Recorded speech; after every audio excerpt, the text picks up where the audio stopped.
Yeah, thanks Luke, and thanks everyone for being here and for the workshop, for having me this year again. So photolysis is one of the areas that I've thought about a fair amount over the years, especially in the earlier years of my research, but still nowadays. So it was basically the topic of my PhD in many ways, to integrate a new photolysis, not parameterization, but photolysis scheme in the, well, not in the UKCA, but in another model that in some ways paved the way for the UKCA in several ways. I'll tell you more about it later on.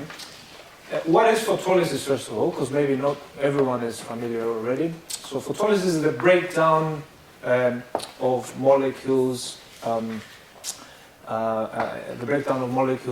through incident radiation, solar radiation, so generally highly energetic radiation that is solar, basically, not the radiation that we get from the Earth, which emits then in the long wave as a black body, the thermal radiation, because that's not energetic enough. So we need photons that are highly energetic, so generally mostly in the UV, but also sometimes in the visible.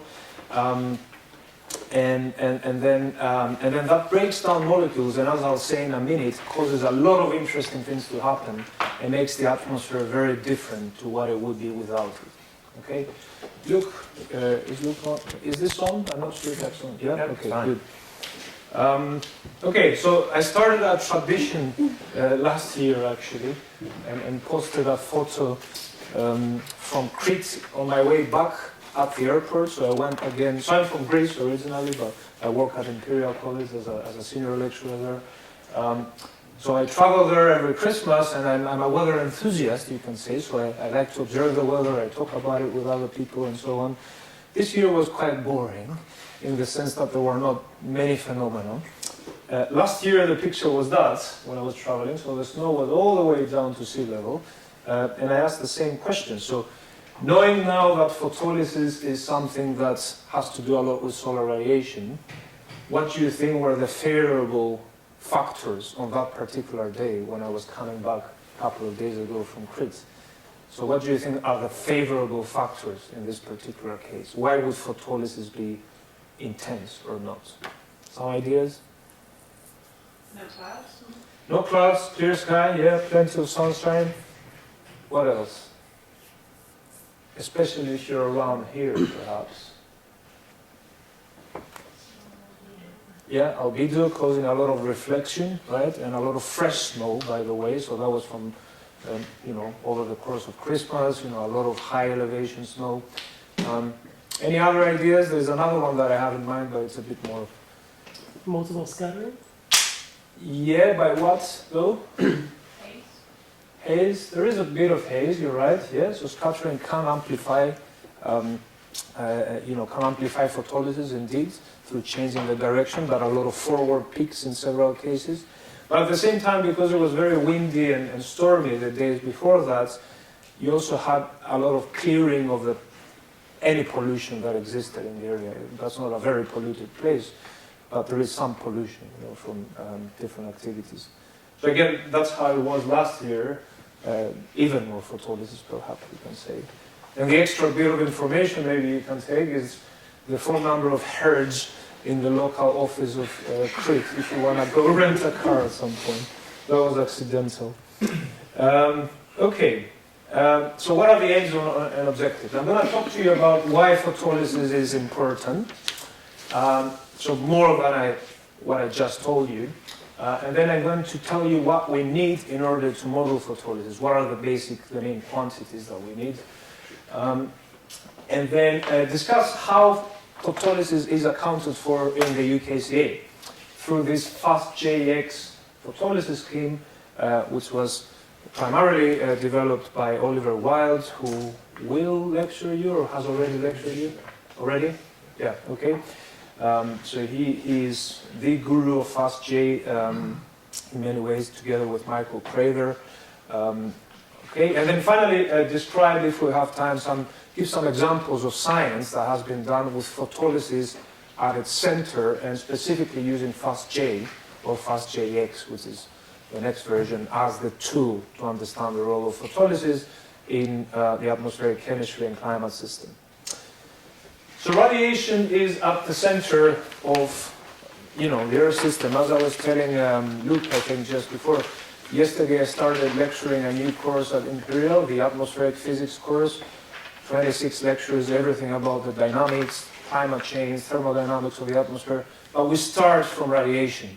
That's the source of everything. Solar radiation provides the energy for all sorts of thermodynamics and dynamics that are happening the way we know it in the Earth system. So it causes those cells that you may have heard of circulation, like the Hadley cell, for example. It causes the extratropical cyclones to work the way they work. Of course, together with the rotation of the Earth, those two things are the most important things really in driving the motion of the atmosphere, the weather as we know it. So the large-scale circulation is really, really starting and driven by solar radiation.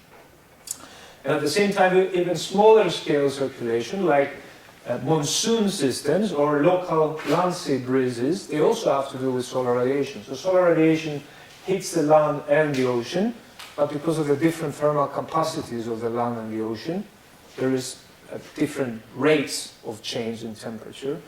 So the differential heating between the land and the ocean causes pressure gradients, and that causes flows, local flows.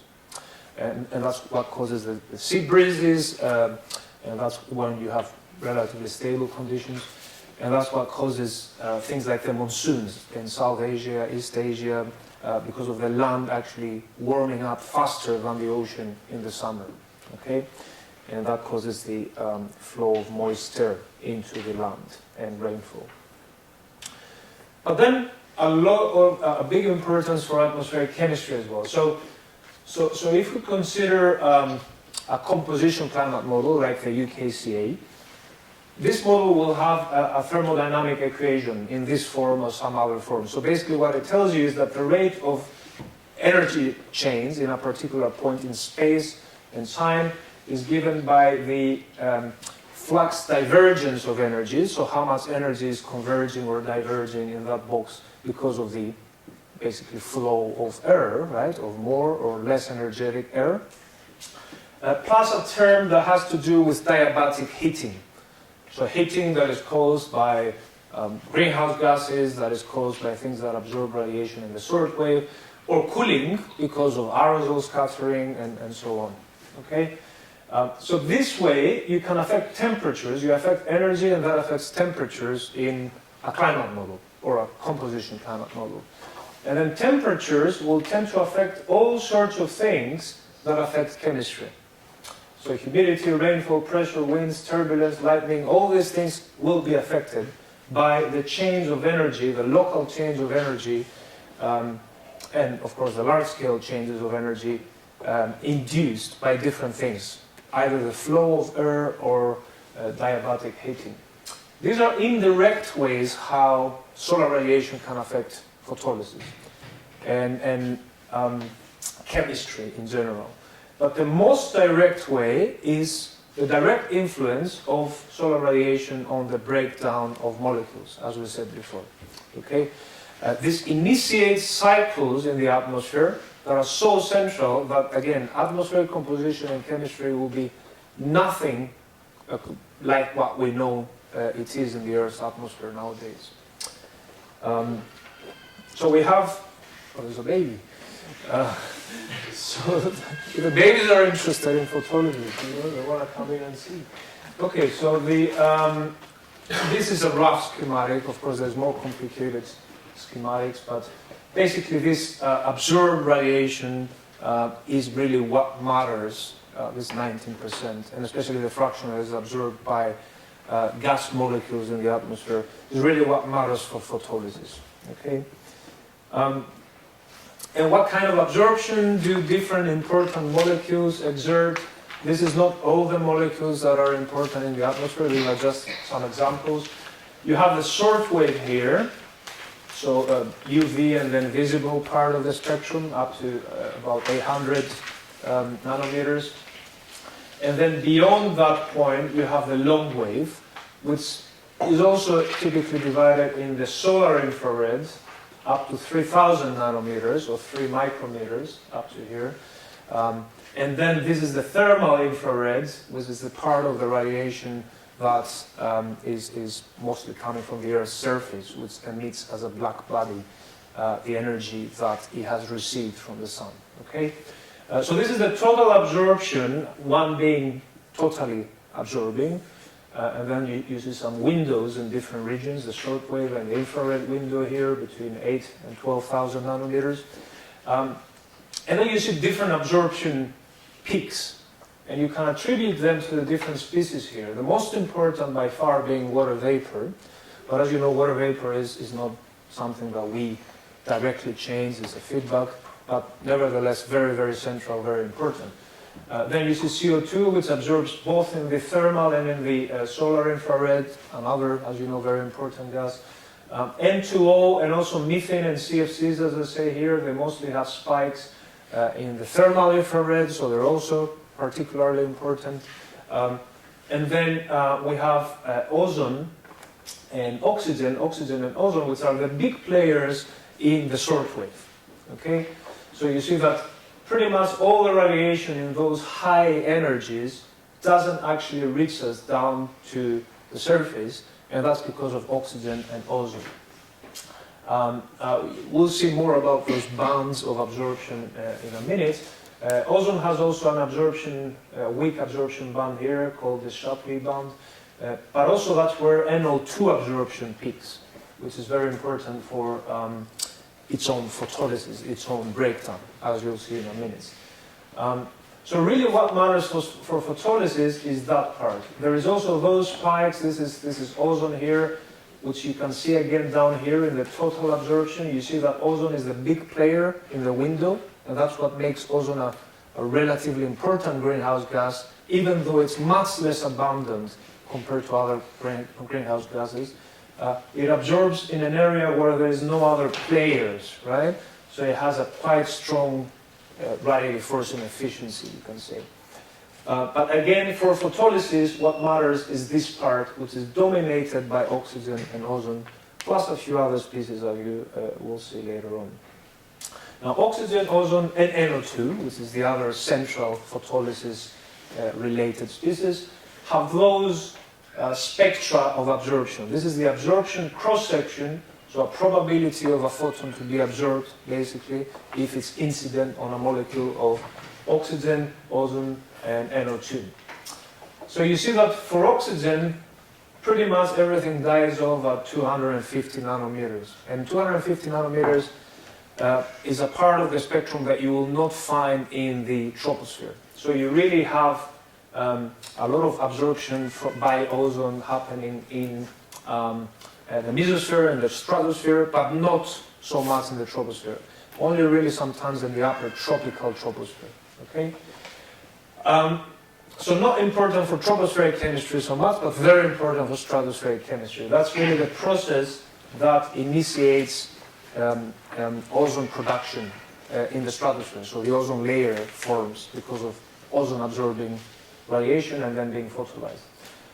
The ozone has its own shortwave absorption bands, the most important being the Hartley and the Higgins bands, which go up to more than 350 nanometers.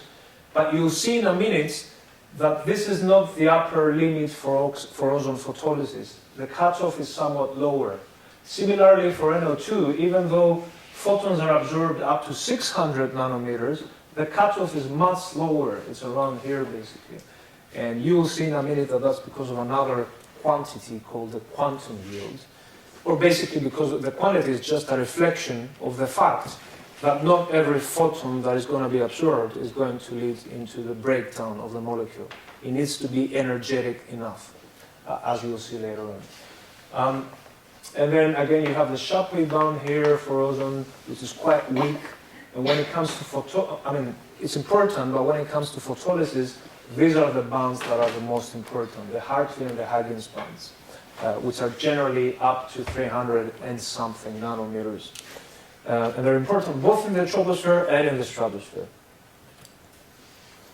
So again, as I just mentioned, for the stratosphere, oxygen photolysis is very, very central because in a very simple schematic here, you break down oxygen, through ultraviolet radiation. You saw that this radiation has to be below 250 nanometers, roughly, only found up there. And you make two atomic oxygens, and then that combines with an oxygen molecule. So O plus O2 gives you O3. Usually that needs a third molecule, nitrogen, for example, to quench some energy. But basically, that's the main reaction that produces ozone, that makes ozone this shield of radiation, of UV radiation that we know exists in the stratosphere. Everything is driven by oxygen photolysis. And then there are a few other reactions to complement that Chapman mechanism that I mentioned. That was basically discovered or proposed by Chapman way long ago, almost a century, a bit less than a century. But then, of course, as you know, there was a lot of new understanding from the 70s onward on the catalytic destruction of ozone by things like chlorine, right? Which disturbed basically what we knew from the Chapman cycle and the natural balance of the ozone layer. Okay? All right, so ozone is very crucial for the troposphere as well, as we said before. Photolysis is very crucial for the troposphere. And really at the center of those processes is ozone, tropospheric ozone this time, which, as you know, is a harmful thing. It's not a very good thing because it's a pollutant, it's a toxic pollutant for humans. But it is also harmful for plants. It's the most important plant damager when it comes to atmospheric pollution. And at the same time, it's a greenhouse gas, as I said, because of this absorption in the window, the third most important anthropogenically driven greenhouse gas forcing. So photolysis matters primarily, although there are other related reactions, in two ways, both in production but also in destruction of ozone. For production here, we need NO2 photolysis. So we need this absorption to happen, which, as I said, happens only below here. Well, the absorption happens in this entire part of the spectrum, but then the breakdown, as you see, happens only below 420 nanometers. So NO2 breaks down and gives you NO plus O, the same way as O2 breaks down and gives you O plus O. And then one of those O's can react with O2, so molecular oxygen, and give you O3. So the same job that oxygen does in the stratosphere is done by NO2 in the troposphere. Okay?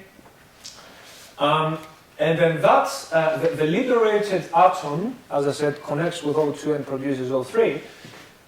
But what you need also, in normal situations, this is a null cycle, because the ozone that is produced is then destroyed again.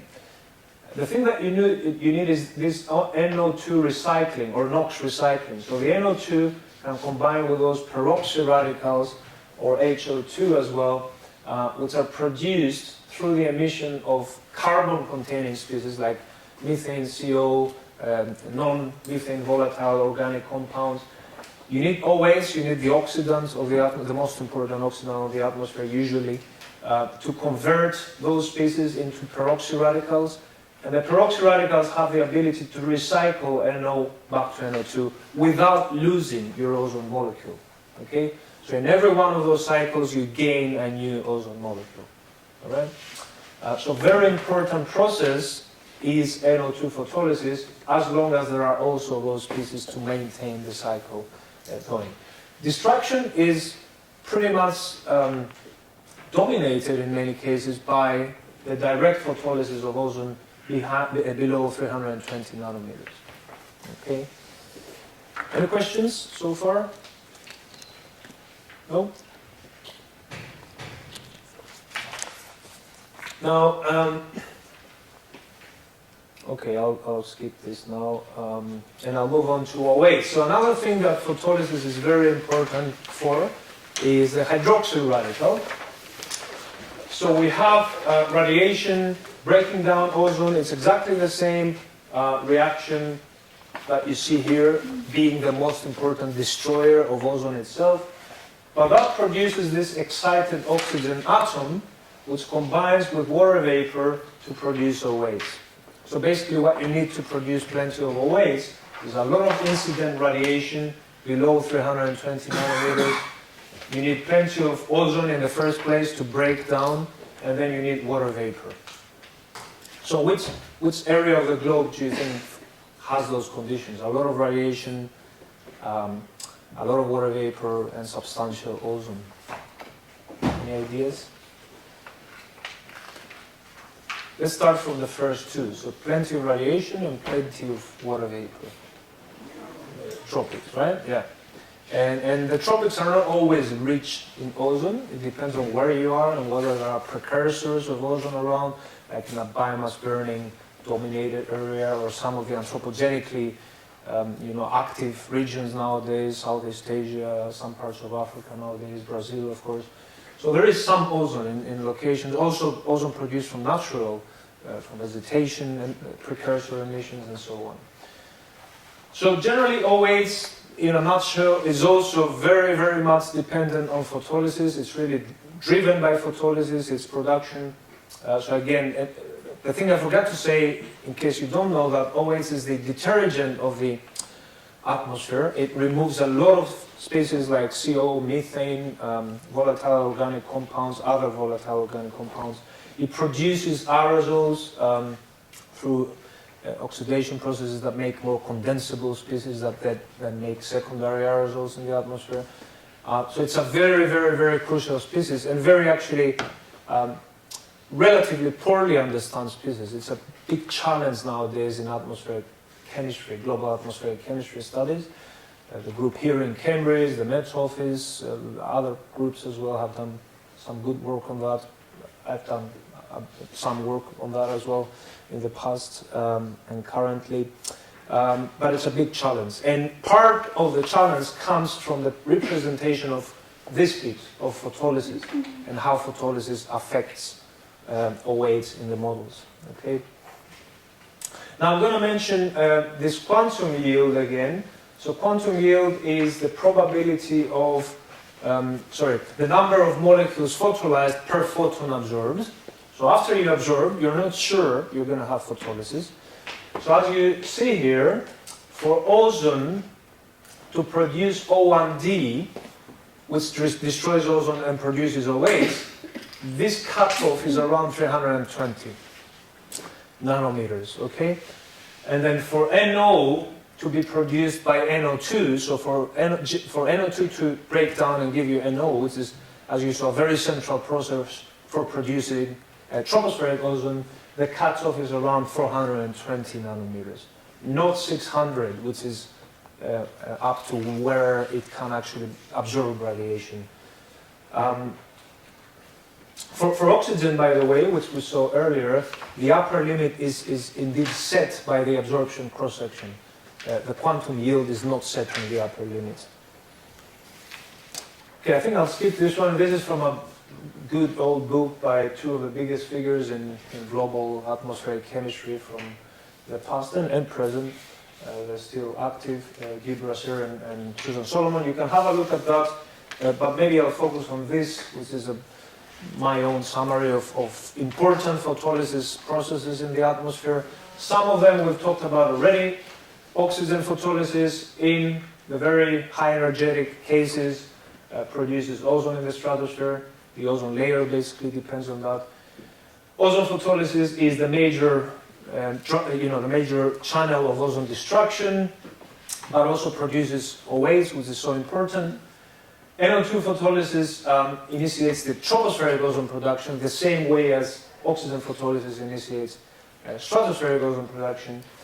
HNO3 photolysis actually removes your HNO3 from the atmosphere, and HNO3 is the most important reservoir for NOx, or one of the most important. So it basically re-releases NO2, which can produce ozone, for example, and that's why it's quite important.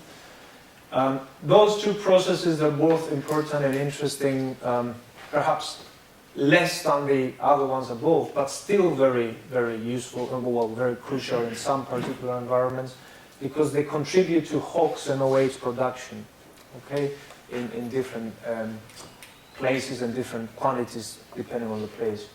These are more stratospheric relevant. You see that the energy is needed here again, 200 nanometers, 250 stratospheric. So N2O, which comes a lot from fertilizers and soils, for example, it's an important greenhouse gas, but also it's important for stratospheric ozone chemistry.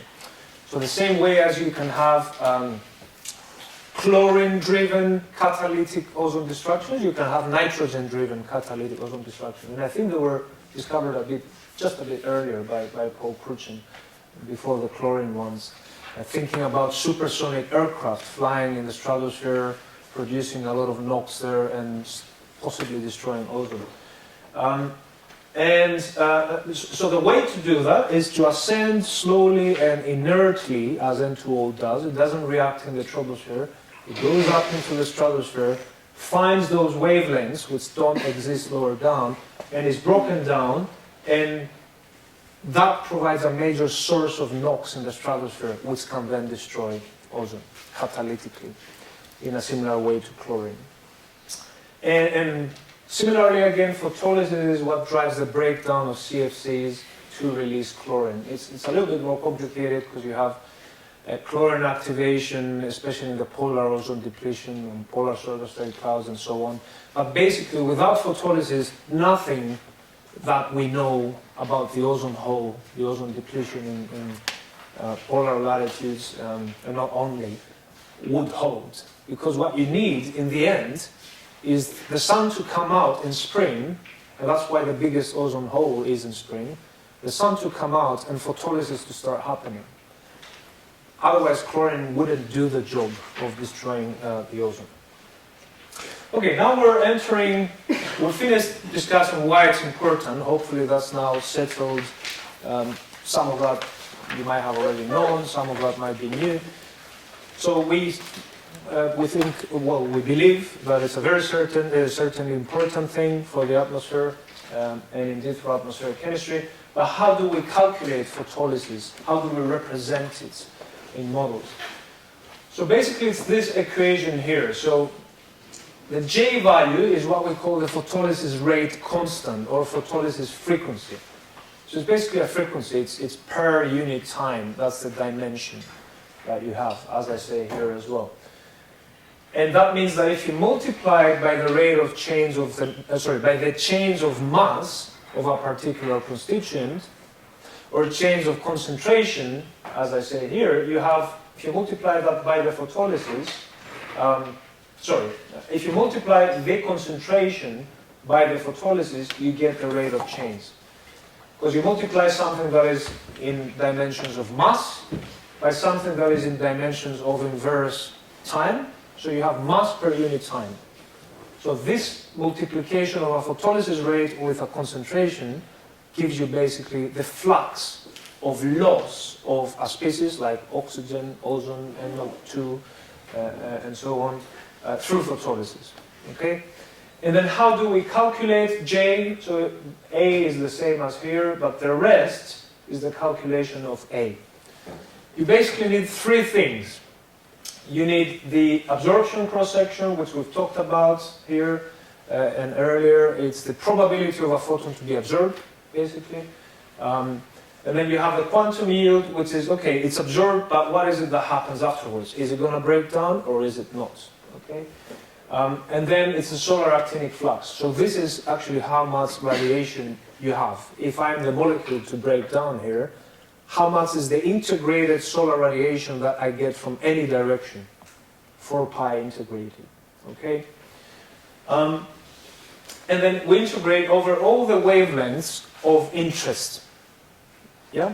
So we don't integrate in a photolysis code in a model, we don't integrate all the way to the thermal infrared, because we know thermal doesn't break down molecules, okay? This integration indeed happens in the radiative transfer codes of the climate models, I mean of the climate calculation, but not of the chemistry calculation. But we do care about the short wave, right? So we integrate over the short wave. So these are the three main things that we need. And I'm going to tell you in a minute how we deal with them. In the meantime, I'll also expand a bit on the usefulness of photolysis rates. and its relation to lifetimes. So as you may know, the e-folding lifetime of a species, this tau here, is the time required for the concentration or abundance of the species to go to 1 over E of its original concentration. And it's a characteristic time scale of a process. In this case, we're talking about photolysis, so we have an e-folding lifetime corresponding to photolysis. And that is inversely related to the J value, to the photolysis rate constant, because it's just another rate constant, as you will likely know in chemistry. We have those K values, and for a first order type of process, the units of this will be 1 over a second. Exactly the same way a J value is a type of K value, okay? And it's inversely related to the lifetime. Okay, so I'll say now a bit about the fast J photolysis scheme, now the next stage of my talk here, and then we're going to talk about what is it that we do to calculate those quantities, cross-sections, quantum yields, and the actinic fluxes. As I said, Oliver Wilde is really the person, together with Michael Prather, who drove the development of fast J. This is one of the couple of, arguably the most prominent of the new age of photolysis calculations in global models, so more interactive, more thorough, if you want, or more appropriate. And then there were updates by people who worked with Mike Prather later on. So this was Fast J2, this was Fast JX. There are newer versions now. And then I think Michael now calls it Cloud J, is my idea. So first of all, what it does is it calculates rates in the presence of an arbitrary mix of cloud and aerosol layers, handles multiple layers as well. This is not to have been taken for granted several years ago, like when this was built. You know, it's really those models that brought this ability in global atmospheric chemistry modeling. It enables tropospheric chemistry simulations to include directly the physical properties of scattering and absorbing particles and clouds in the column. So in the past, models would do things that were a bit more offline, or much more offline. You would have some tabulated 2D or 3D photolysis rates depending on the solar zenith angle. Then you would adjust, depending on the season, you might adjust for typical cloudiness and so on. Some models went a few steps back, but generally the nature of models up to around 2000 was mostly offline calculations of photolysis. And then it took some years also for all of the models to catch up and have online calculations. So it's a very recent development in many ways, really the last decade. Then the code is fast, as it says, right? And can be applied to 3D global CTMs or CCMs at a relatively low computational cost. Because as you'll see, it's quite well optimized in several ways. And it's sufficiently accurate and efficient a scheme to apply to global models. That's a bit repetitive, I guess. So some unique features. So it uses me theory, except for the out clouds, to do the calculation of scattering. I mean, that's not really unique, but perhaps it's unique to do that online, as I said, especially at the time when this was made. So you take, when we say online, we mean you use the aerosols and the clouds and the chemicals that come straight from the aerosol and clouds schemes and gas phase schemes of your model, real time, specific for the place and time of interest, right? Not just season in an average climatological sense, but that year, that time, okay? As well as a model can represent that year and that time, right? Then it optimizes the phase function expansion to 8 terms. So phase function is the function that gives you the angular distribution of light after it has been scattered by a certain type of particle, okay? So you need that, and it's a series expansion basically, and you can do that if you want to be perfect with many terms. But they found that with 8 specific terms of expansion, you have a minimum well, a minimal error, and you still represent scattering quite nicely. Okay? At the same time, you use a finite difference method to solve the radiative transfer, and you add, that's another clever thing they did, you add different layers, extra layers within a model's layer if there is a thick type of cloud or a big smoke event or a big volcano or something, right? To make the calculation more accurate when you have this kind of condition. It also optimizes the integration over wavelength, so it has 18 bins, so it basically bins, it separates the spectrum of interest. You see it goes up to 850, beyond that really no photolysis of interest happens. And it starts around here because these are the wavelengths that are more of interest to the troposphere, stratosphere, mesosphere. You know, if you go even lower than that, it starts becoming still irrelevant even for those layers. But they found that with 18 bins, actually 9 of them I think are in the troposphere. So if you run a troposphere-only model, you can get away with just, 9 I think bins. But nowadays, most of the models are tending to be whole atmosphere or stratosphere, troposphere, like the UKCA. So we use those 18 bins that extend into the shorter wavelengths. And then finally, there is a use of cross-sections and quantum yields from documentation that IUPAC and JPL and other bodies every few years, they give some recommendations from the lab, basically. I'll tell you more about this in a minute. Well, actually now. So we go back to this equation for photolysis rates or photolysis rate constants. We tend to call them photolysis rates, but they're not rates, they're rate constants if we want to be accurate, or frequencies. The rate really is after you multiply that by the mass or the concentration. That's the flux, the rate of change, right? This is just a rate constant. But it's not constant because it depends on many things, so it's a little bit confusing. So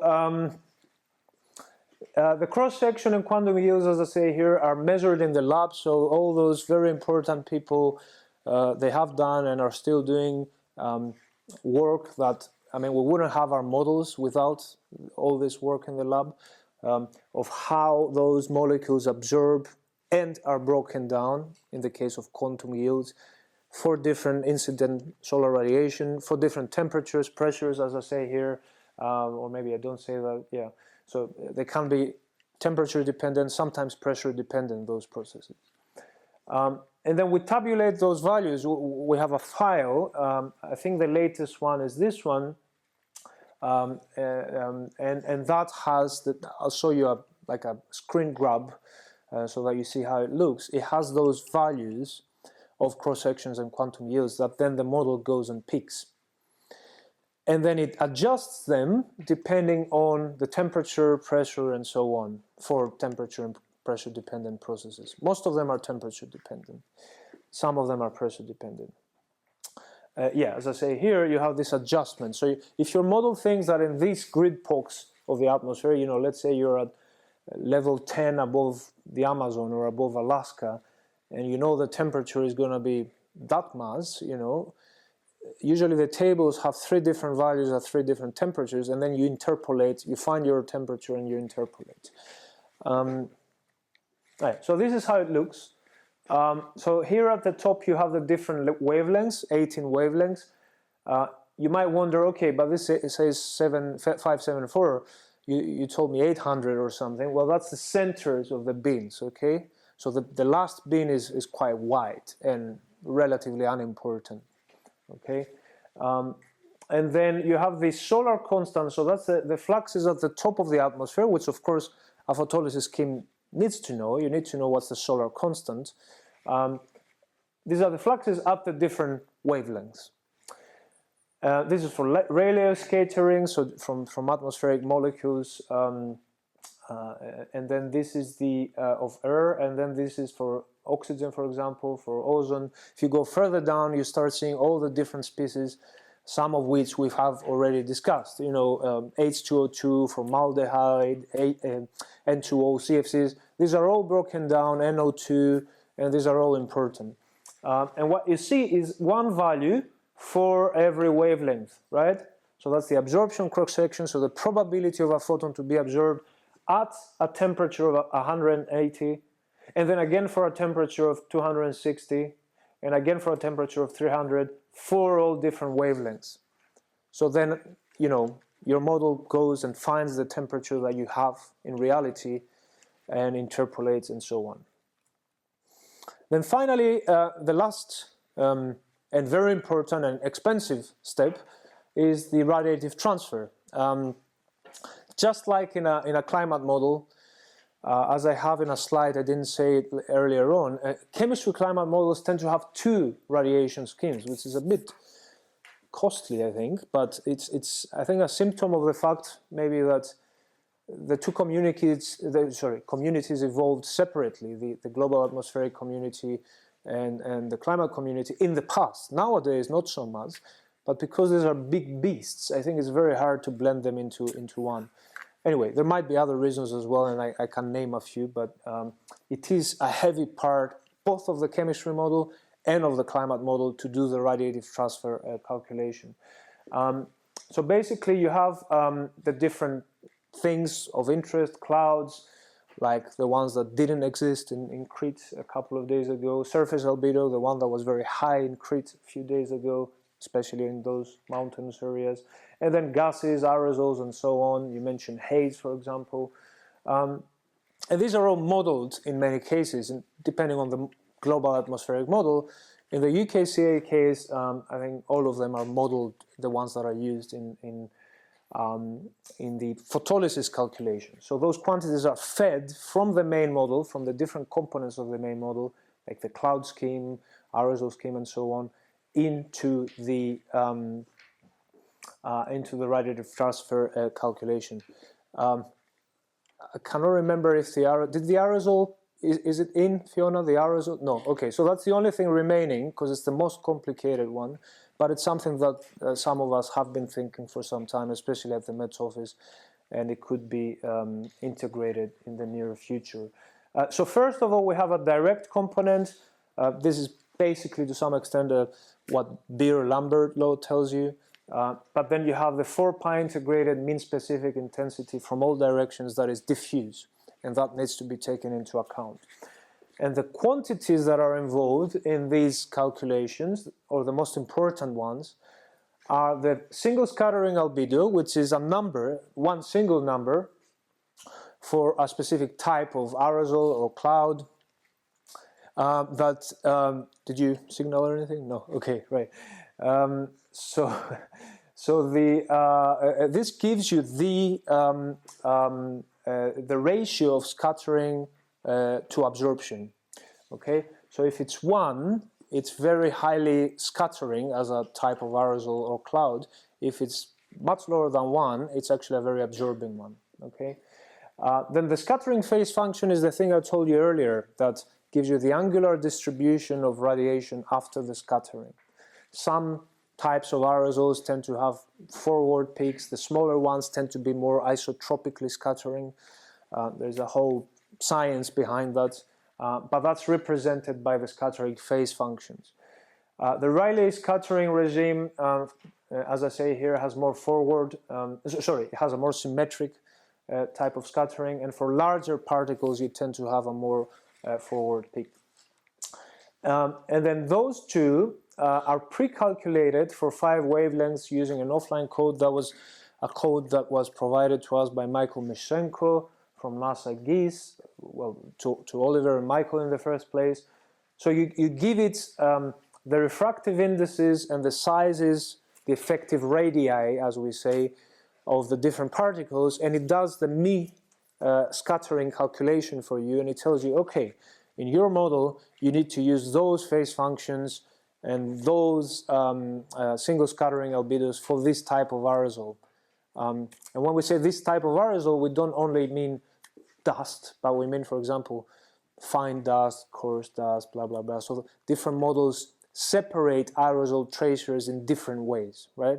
Some model might break down dust into 5 tracers, another model might do 2, another model might do 10, okay? And of course, computational cost increases as you go.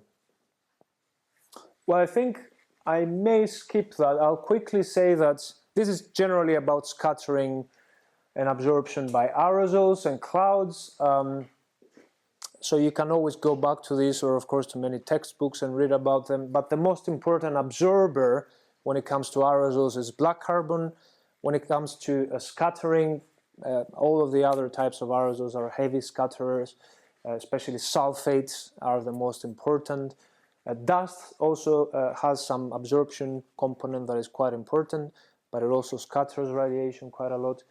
And so what scattering is really a collection of those processes: reflection, refraction and internal reflection, like this C here, refraction, and then internal reflection, and diffraction, like D, with the two latter ones being the most important, actually.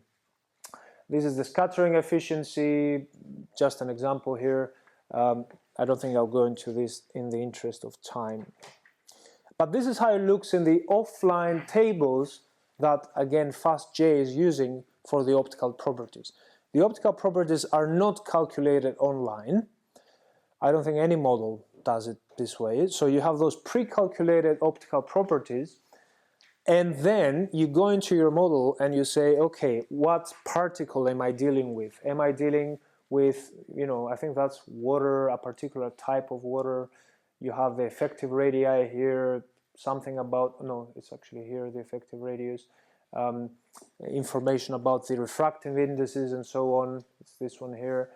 And then it gives you tabulated quantities like the extinction efficiency, single scattering albedo, and the 8 terms of phase function expansion for all those different species for different wavelengths.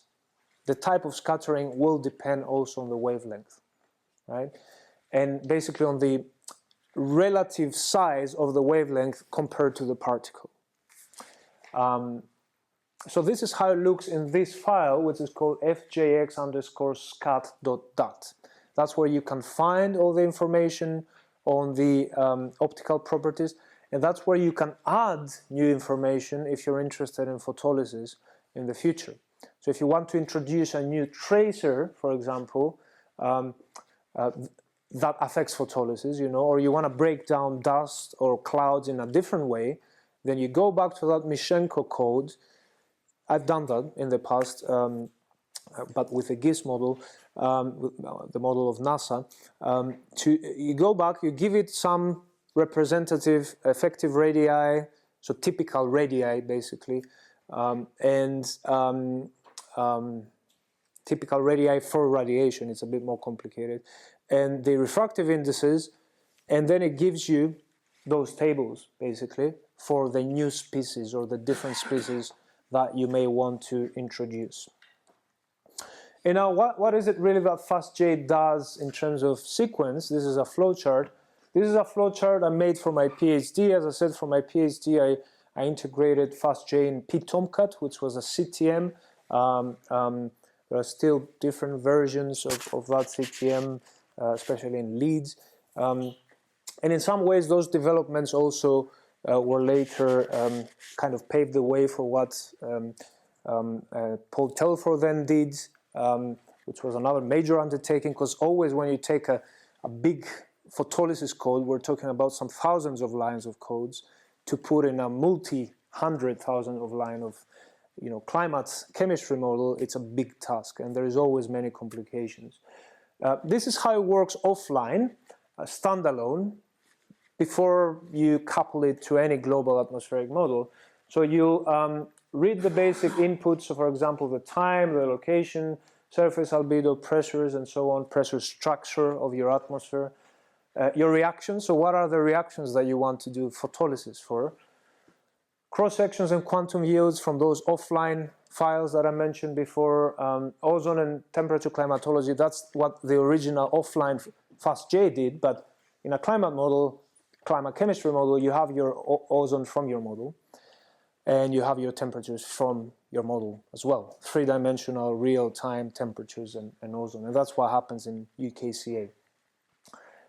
Then you set the cloud and aerosol types, so you tell it what they are, and it goes actually and and sees in that file that we just saw before, in this one, what they are and what optical properties they have.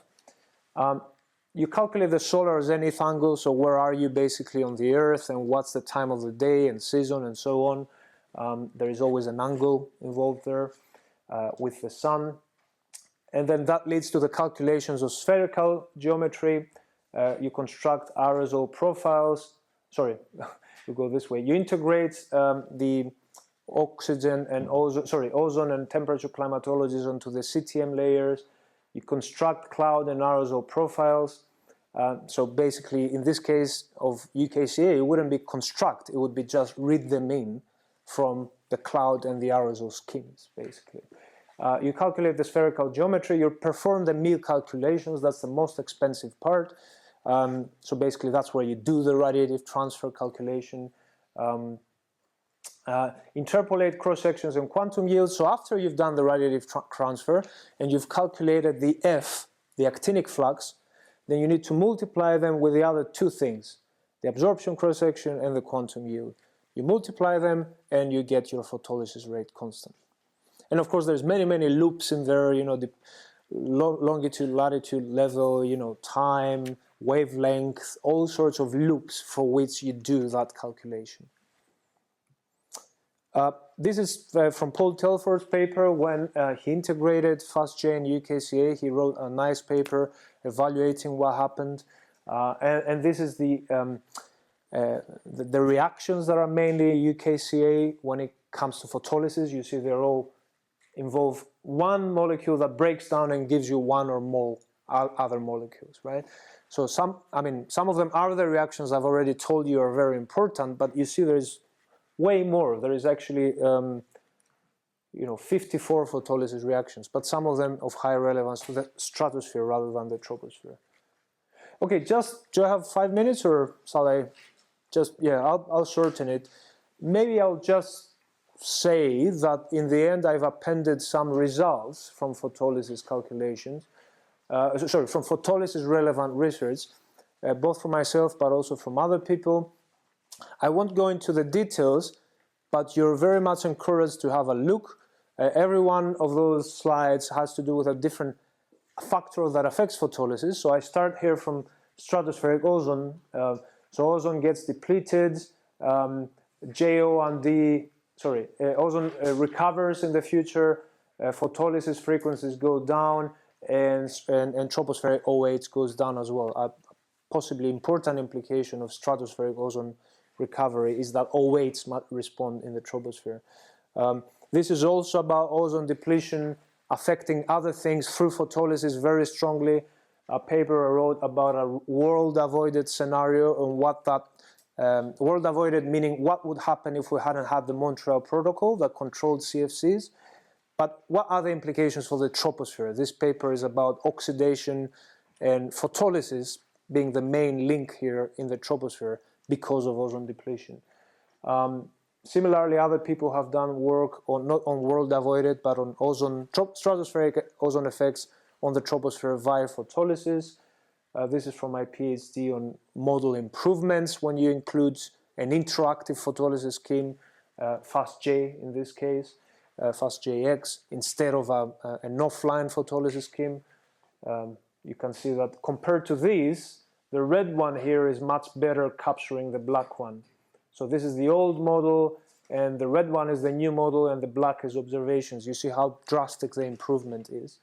Some other things, again, now this case is related to aerosols and how aerosols can affect photolysis and tropospheric oxidants. This is from some work that I've done recently, which I haven't published, and from work that other people have done with FastJ on aerosol impacts on photolysis and oxidants.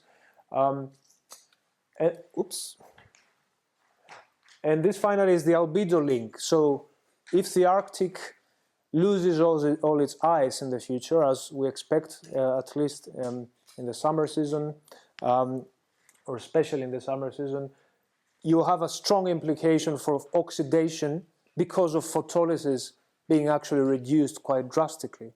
You have less reflection, less photolysis, very different photochemistry. So that's some work I did also when I was here in Cambridge. I forgot perhaps to say that my PhD was actually here in this group of John Pyle here in Cambridge. And this is from the evaluation that Paul Telford did when he integrated FastJ in the UKCA. So similarly to what I saw in Tomcat here, he also found a strong improvement, if you look at the details here, of photolysis calculations in the model when he included FastJX compared to the old photolysis scheme that was offline. It basically didn't take account of real-time conditions. And that's the effect on global oxidants. Anyway, finally, to wrap up, again, you're more than welcome and encouraged to go through the final result slides, which are more auxiliary in your own time. But we saw that photolysis, I hope it was clear that it's very central to climate, but also to atmospheric chemistry in numerous processes. To model it, first of all, we need tabulated from the lab-derived quantities like cross-sections and quantum yields, but also online calculation of the radiative transfer, so of the actinic fluxes.